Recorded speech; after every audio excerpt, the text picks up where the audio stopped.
फिर दिवाकर वहाँ से चला जाता है।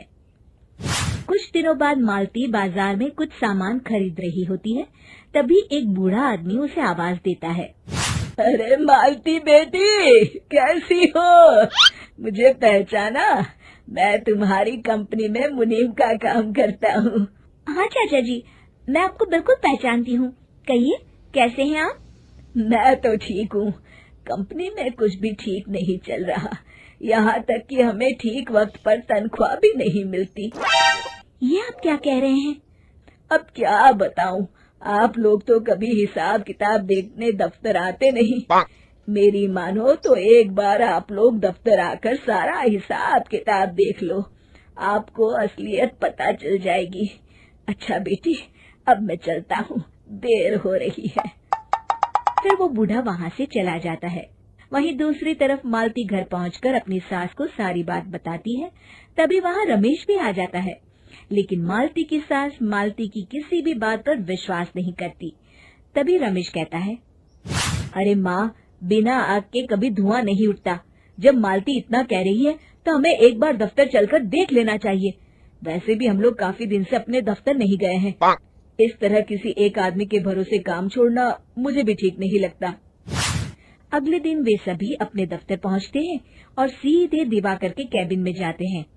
अचानक सबको एक साथ देखकर दिवाकर चौंक जाता है। अरे माँ जी, आप सब लोग अचानक यहाँ कैसे आ गए? अगर कुछ काम था तो मुझे एक फोन कर दिया होता, मैं आपके घर आ जाता। तभी मालती की सास कहती है, अरे दिवाकर बेटा, आज मैं हिसाब देखने दफ्तर आई हूँ। जरा मुझे पिछले 6 महीनों का हिसाब दिखाना तो बेटा।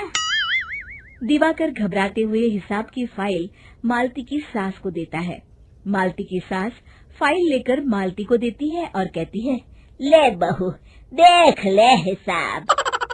मालती फाइल को बड़े गौर से देखती है और अगले ही पल उसे सारी गड़बड़ी समझ में आ जाती है। वो अपनी सास से कहती है, माँ जी, मुनीम चाचा बिल्कुल सही कह रहे थे।